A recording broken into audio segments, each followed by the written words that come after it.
Bonjour chers internautes, bonjour chers abonnés, bonjour chers visiteurs. Si vous visitez le site pour la première fois, nous vous invitons à aller écouter la vidéo d'introduction où il y a un exposé qui explique le contexte de ce cours. Pour ce cours, dans le cadre de cet exposé, les documents dont vous allez vous sont le curriculum ainsi que le document titré Ressources pour des nouvelles. À ce point-là, vous avez déjà pu vous servir du curriculum. Peut-être que vous l'avez à la main ou vous l'avez imprimé. Mais pour répéter ce qui a été dit avant, si vous trouvez le curriculum, étant donné que nous sommes à la première session, à la session phonétique, donc pour trouver le curriculum, vous pouvez aller sur notre site. Alors, le site est indiqué dans la description de cette vidéo. C'est le site de viasolem.com. Donc, il s'agit de www.viasolem.com. Alors, en allant sur le site, vous allez droit à la page d'accueil. Maintenant, en cliquant sur le cours d'anglais public, ou bien entendu, une fois que vous allez au menu, vous allez voir cours d'anglais public. Maintenant, en cliquant sur ce lien, vous allez voir la page dont nous avions parlé dans les exposés précédents, à savoir la page qui vous dirige vers le curriculum pour chaque session, ainsi que le lien pour d'autres documents dont nous en avons parlé. Alors, en cliquant sur le lien programme de la session phonétique, vous allez trouver le présent curriculum. Donc, c'est ce curriculum auquel nous faisons allusion. Donc, en vous référant au curriculum, nous sommes au jour 3 du cours. Donc, vous allez avoir l'exposé. Et pour le moment, le titre de l'exposé est « Faire des nouvelles en anglais chaque jour ». Donc, c'est ce que vous avez vu dans la colonne contenu. Maintenant, pour les jours précédents, vous avez eu l'exposé sur l'introduction de ce cours, de ce programme, où vous avez un aperçu sur la méthodologie que nous utilisons, à savoir la méthodologie audio-phonétique. Ensuite, donc à ce point-là, vous avez votre journal des cours où vous écrivez la date à laquelle vous faites chaque activité. Donc pour l'écoute passive dont nous avions discuté dans l'exposé du deuxième jour, donc nous vous avions suggéré de faire votre journal d'écoute passive que vous avez maintenant peut-être en main. Alors, donc, bien entendu, nous espérons que vous avez pu écrire ce que vous avez fait en termes de cet exercice d'écoute passive pour aujourd'hui ou pour le même jour où vous avez pu entendre cet exposé. Maintenant, nous avions parlé d'un deuxième document dont vous aurez besoin pour le cours d'aujourd'hui. Il s'agit du document titré « Ressources pour faire des nouvelles ». Alors, pour trouver ce document, vous allez à la page d'accueil et puis vous dirigez sur la page cours d'anglais public. Alors là, quand on parle de la page d'accueil, nous parlons de préférence, mais c'est la page d'accueil du site www.viasolem.com.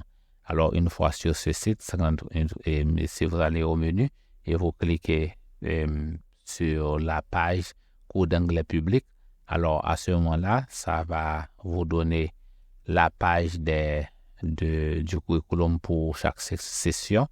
Et en naviguant un peu plus bas, vous allez trouver le lien libellé ressources pour des nouvelles.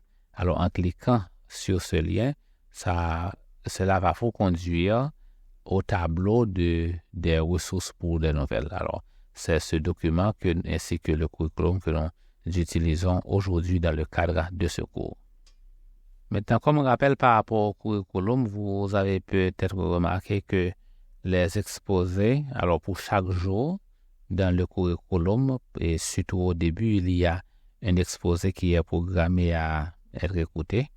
Ces exposés, d'une manière générale, ont une durée d'une trentaine de minutes et les autres 30 minutes sera consacrée à une autre activité dans le cadre du cours. Donc, ça fait en fait 1 heure de temps par jour pour le cours. Alors, bien entendu, ça, quand on parle d'1 heure de temps par jour, c'est en fonction de votre cours horaire, dans le sens que vous pouvez, bien entendu, suivre le cours 4 jours par semaine ou 5 jours par semaine, 6 jours par semaine, mais sauf que le cours est divisé en journée et en raison d'1 heure de temps par jour. Maintenant, donc en avançant avec les activités, vous allez remarquer que vous aurez des activités qui sont programmées à faire après les exposés, comme c'est le cas pour le cours d'aujourd'hui. Alors, nous vous encourageons aussi à prendre des notes afin que vous pouvez mieux vous concentrer sur le cours, ce qui va vous éviter à écouter le cours d'une manière passive. Donc, en prenant des notes, ça vous engagera un peu plus. Et prendre des notes veut dire écrire les idées que vous pensez que vous allez avoir besoin au cours de ce cours, tout en faisant des efforts à ne pas trop écrire, mais écrire des idées intéressantes ou des points saillants de l'exposé va vous aider avec la rétention également. Maintenant, abordons le sujet du jour. Faites des nouvelles en anglais chaque jour. Alors, pourquoi faire des nouvelles? En fait, les nouvelles traitent des sujets d'actualité. Ainsi, c'est une façon de vous familiariser avec les termes qui font actualité. Elles alimentent et enrichissent votre vocabulaire sur les sujets courants. Alors, voici le cas. C'est que pour parler une langue, donc on a besoin de se faire un vocabulaire qui corresponde à la réalité de tous les jours et à la réalité courante, n'est-ce pas?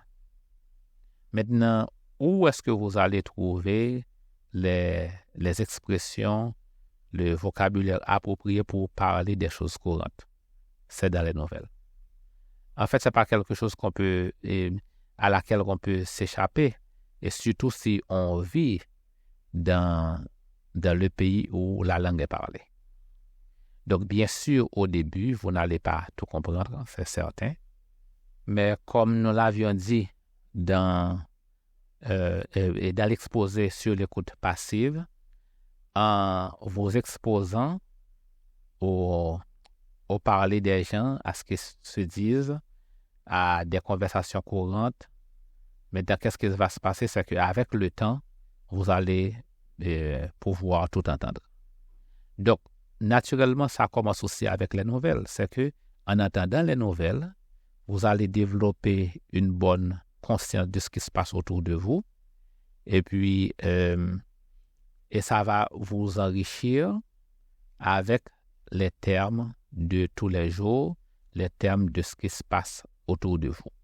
Donc, ainsi, quand vous vous exprimez, ce serait facile de tirer vos expressions de ce que vous aviez entendu récemment, au lieu d'aller chercher dans un dictionnaire la correspondance de mots que vous allez penser dans votre langue pour chercher les correspondances de ces mots-là. Et dans beaucoup de cas, ça ne va pas faire de sens, n'est-ce pas? C'est-à-dire la pratique d'aller dans un dictionnaire, de chercher des mots pour formuler une phrase dans une langue qu'on apprend, ce n'est pas quelque chose qui marche toujours parce que les syntaxes ne sont pas les mêmes d'une langue par rapport à une autre. Alors, c'est un point que nous allons développer en détail dans un autre exposé, mais c'est juste pour vous donner une idée pourquoi c'est plus facile d'écouter et avec le temps, vous allez comprendre et en comprenant, vous allez vous servir des mêmes expressions que vous avez entendues pour vous exprimer et ce serait plus facile et vous serez beaucoup plus compréhensible pour les gens avec qui vous allez parler. Alors, les expressions dans les nouvelles sont répétées pendant plusieurs semaines, voire des mois, parce que l'ami de la mémoire, c'est la répétition. Donc, vous comprenez que apprendre une langue, ce n'est pas le fait d'apprendre un mot que vous avez peu de chances d'utiliser, ou on apprend un mot que vous n'allez pas entendre encore dans les jours prochains ou dans les semaines prochaines, que vous n'allez pas entendre dans un futur récent, mais c'est plutôt lorsque ce sont les mêmes expressions qui se disent, qui se sont répétées autour de vous, c'est ce qui va faciliter la mémoire, parce que le fait d'avoir ces expressions répétées autour de vous, ça va occuper beaucoup de place dans la mémoire et quand vous en aurez besoin, et cela va sortir de façon plus naturelle.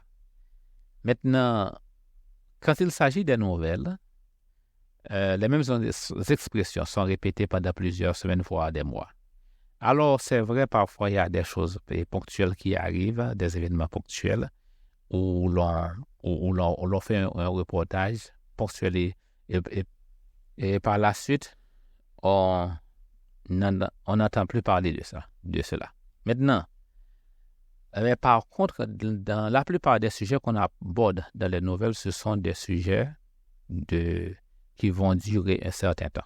Par exemple, quand il y a des épidémies telles que la pandémie de COVID, le scandale politique, les élections, ce ne sont pas des sujets d'un jour. Quand il y a la guerre, par exemple, ce ne sont pas des sujets d'un jour. Ce sont des choses, ces sujets-là vont se répéter encore et encore.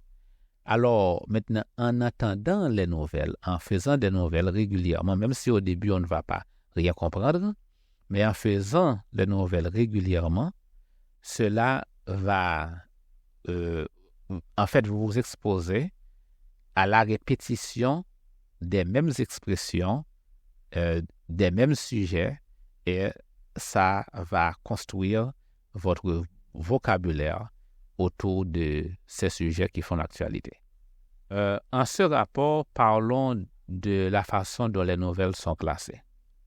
Alors, il y a, bien entendu, on peut parler de trois grands classements de nouvelles, de trois champs. Il y a les nouvelles internationales, les nouvelles nationales, les nouvelles locales. Alors, en ce qui a rapport avec le sujet, et d'une manière générale, on entend parler de la politique en premier, bien sûr, puisque ce sont les événements politiques qui font les nouvelles. Il y a la température, qu'on parle chaque jour, parce que dans beaucoup de pays, faire des nouvelles sur la température est essentiel pour que les gens sachent même comment s'habiller. Surtout dans les pays d'hiver par rapport aux pays tropicaux. Maintenant, il y a également la circulation, n'est-ce pas, des nouvelles de circulation. Certaines stations donnent des nouvelles de circulation de tous les jours parce que quand les gens se déplacent, surtout durant la matinée pour aller au travail, ils sont intéressés à savoir quelle route prendre, où il y a de l'embouteillage ou un accident, des choses comme ça. Et également les annonces, surtout les annonces d'urgence, qui ont trait à des situations d'urgence telles que les catastrophes naturelles. Il y a aussi les sports, n'est-ce pas, qui font partie de sujets de tous les jours. Donc, ceci veut dire que vous comprenez que vu l'étalage de sujets qu'on aborde dans les nouvelles et vu la couverture qu'on en donne, soit au niveau international, national et local, donc en attendant les nouvelles, vous vous rendez compte comment ça va vraiment enrichir votre vocabulaire sur toute une étendue de sujets pratiques dont vous aurez besoin. Maintenant, en rapport avec les nouvelles internationales, il y a bien entendu, ce sont des sujets mondiaux, n'est-ce pas, des sujets qui intéressent le monde. Donc, on peut parler de la politique internationale, les personnages qui influencent la politique, les événements qui affectent une grande partie du monde. Par exemple, quand il y a une guerre dans un pays, ça affecte non seulement les pays où il y a la guerre, mais aussi les pays d'alentour et même tout le monde, parce que ça affecte le parcours des véhicules de transport, tels que les bateaux, donc ce qui va affecter carrément le commerce, surtout au niveau international. Il y a également le parcours des avions qui vont être affectés, le prix des produits, donc l'immigration, surtout ceux qui vont laisser ces pays-là pour se réfugier dans d'autres pays. Alors, ça affecte beaucoup de gens. Donc, on comprend que puisqu'il s'agit de sujets qui affectent le monde, donc ça va faire beaucoup d'histoire. Donc, et à ce moment-là, en y prêtant attention, quand on est dans la situation pour s'exprimer sur ces sujets, et d'autant plus que si peut-être il y a des situations de ce genre qui peuvent vous affecter aussi d'une manière directe ou indirecte, donc ça vous donne la possibilité de vous exprimer d'une manière convenable. Maintenant, il y a aussi la géographie mondiale que vous allez mieux connaître parce que le nom des pays qui sont concernés vont être répétés chaque jour à vos oreilles. Surtout les pays les plus influents, donc on comprendra on comprendra comment parler de certaines régions du monde en nommant les pays ou les zones avec précision. Et en parlant des sujets qui se discutent dans les nouvelles internationales, également les épidémies et les pandémies telles que c'était le cas avec la pandémie de COVID-19 et les catastrophes naturelles aussi. Donc, en écoutant les nouvelles internationales, ça vous aidera à comprendre ces nouvelles dans cette langue et également à en parler en anglais. Alors, pour les nouvelles nationales, alors c'est une question de couverture. Alors, pour les nouvelles nationales par rapport aux nouvelles internationales, il y a une grande différence parce que les sujets sont abordés avec plus de détails dans les nouvelles nationales. Alors, prenons un exemple. Un tremblement de terre qui se passe, par exemple, aux États-Unis. Donc, on comprend que les médias français peuvent signaler qu'il y a un tremblement de terre aux États-Unis. Mais dans les nouvelles nationales des États-Unis, donc on va donner plus de détails sur ce tremblement de terre. N'est-ce pas qu'on ne va pas trouver dans les nouvelles internationales.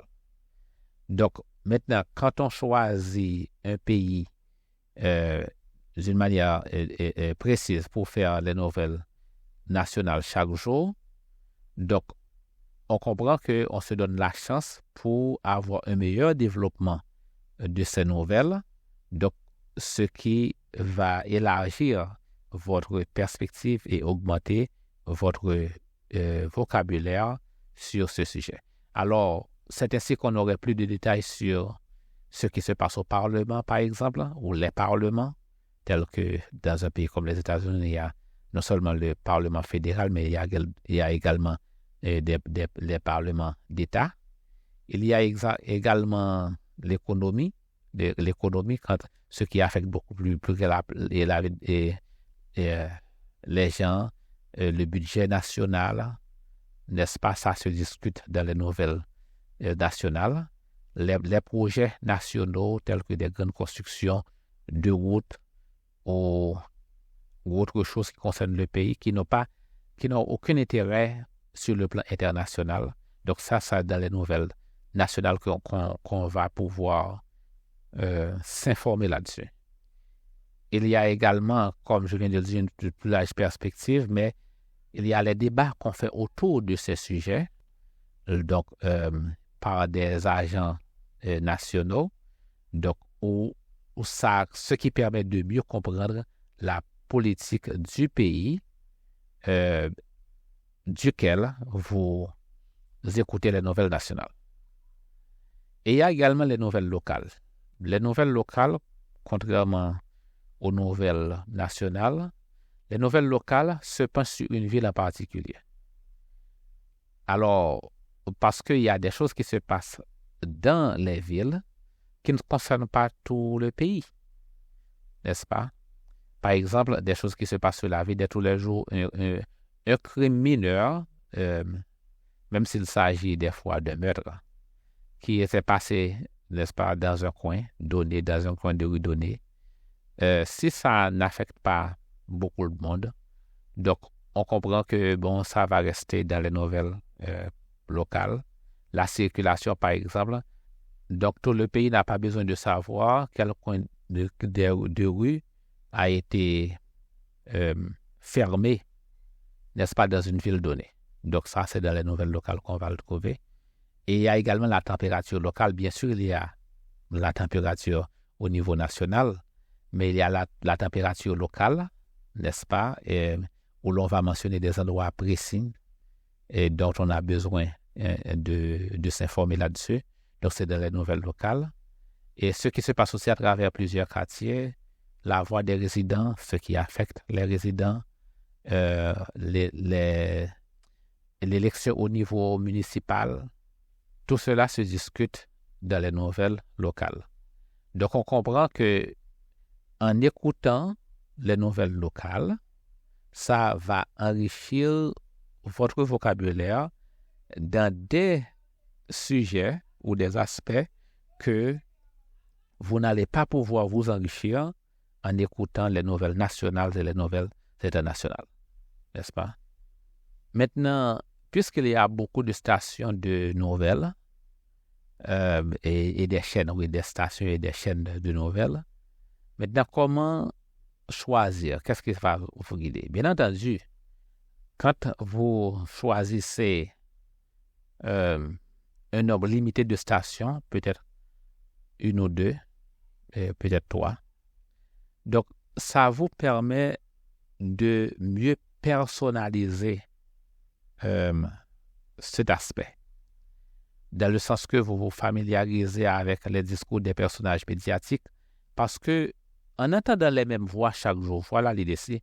Donc on comprend que si vous choisissez avec soin une station de radio ou une chaîne de télévision, donc vous allez vous familiariser avec certains personnages médiatiques, vous allez vous familiariser avec leur discours, leur accent, leur façon de parler et ainsi de suite. Maintenant, ça va être plus facile de comprendre ce qu'ils disent dans un temps limité. Donc, ça va prendre moins de temps pour comprendre un ou deux journalistes dont on est très familier avec leur voix que d'écouter 20-30 journalistes différents à chaque fois, n'est-ce pas? Donc, alors, c'est pourquoi c'est mieux de choisir une station locale. Donc, si vous vivez dans un pays anglophone, alors c'est mieux si vous choisissez une station locale parce que les stations locales diffusent aussi les nouvelles nationales et internationales, voyez-vous? Donc, comme ça, vous pouvez faire d'une pierre trois coups. Donc, en faisant cela, vous allez vous familiariser avec ce qui se passe dans votre entourage parce qu'il est vital d'être conscient de ce qui se passe dans son entourage. Donc, si vous ne vivez pas dans un pays anglophone, il est bien de choisir une ville d'intérêt. Alors, ce que nous voulons dire par ville d'intérêt, c'est que là, peut-être où il y a des membres de votre famille qui y vivent. Donc, si vous voyagez ou bien quand vous voyagez, si vous voyagez, et où est-ce que vous allez passer votre temps? Qui allez-vous visiter? Donc, si vous avez un membre de famille proche que vous avez tendance ou vous pourriez visiter souvent, donc, alors c'est mieux de choisir cette ville comme une ville d'intérêt. Ou là où il y a des amis proches, donc qui, qui vont vous recevoir, n'est-ce pas? C'est encore une autre indication plutôt, qui va vous dire quelle ville choisir. Maintenant, si vous, dans le futur, vous allez déménager dans un pays anglais, alors, donc, bien entendu, la ville dans laquelle vous allez vivre est devenue une ville d'intérêt. Ou s'il y a s'il y a une ville en particulier que vous visitez comme touriste ou comme ou vous faites des voyages d'affaires, alors là, ça, c'est une ville d'intérêt.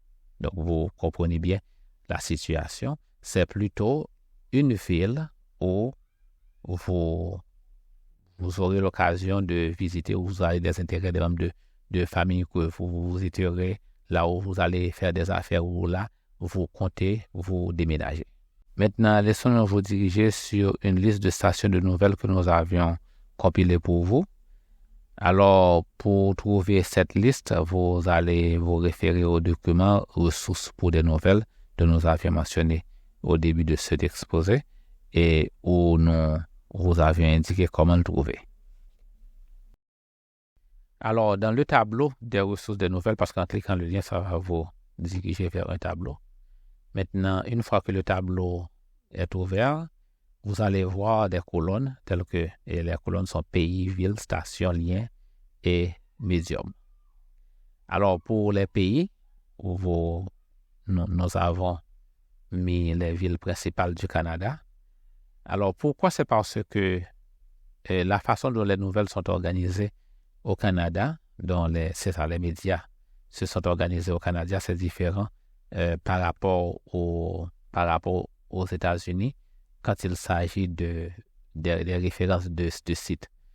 Et donc, les réseaux médiatiques au Canada, dans la plupart d'entre ces réseaux-là, ont organisé leur page web de façon à avoir avoir leur site de radio et leur site de télévision. Donc, c'est ainsi qu'on a City News comme station, n'est-ce pas? Vous voyez Pays, Canada, Ville, Toronto, station comme City News qui couvre un grand nombre de villes. Et puis, bien sûr, nous avons indiqué des sites également des stations pour les États-Unis d'Amérique, et ce que nous allons continuer à faire. Et puis, également, de temps en temps, nous allons indiquer d'autres villes. Alors, il y a le lien qui vous dirige directement sur le site et on dit à quel type de médium vous avez affaire, si c'est une station de radio ou s'il s'agit d'une station de télévision. Alors, nous ne conseillons pas les écrits. Alors, il faut faire attention aux écrits dans le cadre de ce cours parce que nous l'avions indiqué bien avant que les écrits ne vont pas faciliter votre progrès si on se lance dans la lecture pour le moment. C'est mieux de mettre la lecture de côté et de se fier plutôt à l'écoute pour pouvoir avoir une bonne prononciation. Alors, une fois que vous avez une bonne prononciation, vous avez une bonne connaissance de la langue, alors là, maintenant, vous pouvez aller dans la lecture parce que là, dans la lecture, vous allez lire des mots dont vous connaissez déjà la prononciation. Mais quand vous lisez des mots dont vous ne connaissez pas la prononciation, alors ainsi, vous allez deviner et le plus souvent, ça va tomber mal. Bien, c'est pourquoi nous n'options pas pour les textes, mais plutôt pour l'audio et pour la phonétique. Également, dans ce cas, c'est bien si vous faites des nouvelles sur des supports de vidéo, tels que YouTube par exemple, où l'on a le choix de mettre ça en sous-titrage, alors mieux vaut d'éviter les sous-titrages parce que ça va aboutir au même problème. Alors, dans ce cas, mieux vaut de regarder et entendre sans ce qui est écrit et sans les sous-titres. Et puis avec le temps, vous allez vous habituer parce que de toute façon, étant donné que au début, si vous êtes un débutant, vous n'allez pas pouvoir entendre l'anglais. Donc le sous-titrage va même vous retarder dans ce domaine. Alors, c'est mieux de vous concentrer sur ce qui est dit, de regarder la bouche des journalistes qui parlent, de regarder les images et l'associer à ce qui est dit sans chercher à faire des exercices de compréhension. Et la compréhension va venir toute seule parce qu'il y a une certaine familiarité au niveau du langage que vous allez développer. C'est ainsi qu'est terminée cette partie, donc l'exposé sur la façon de faire des nouvelles en anglais dans le cadre de nos cours. Alors la prochaine chose à faire, c'est de naviguer, de consulter la liste des chaînes de nouvelles que nous avons mises en place pour vous ou d'autres sites de nouvelles qui peuvent vous aider et en suivant les critères que nous avons mentionnés. Maintenant, donc pour finir, quelques rappels, nous vous encourageons d'abonner si vous ne l'avez pas encore fait, partager cette chaîne à quelqu'un que vous pensez que cela puisse l'intéresser, liker ou aimer et acheter nos produits qui sont disponibles ou quand ils sont disponibles, si c'est quelque chose qui va vous être utile et contribuer financièrement si c'est ce que vous souhaitez. Pour la 4e journée, donc on va avoir un exposé sur le visionnement de contenu en vidéo. Nous vous souhaitons bon apprentissage de l'anglais. C'était Pierre Ludoval avec vous. À la prochaine.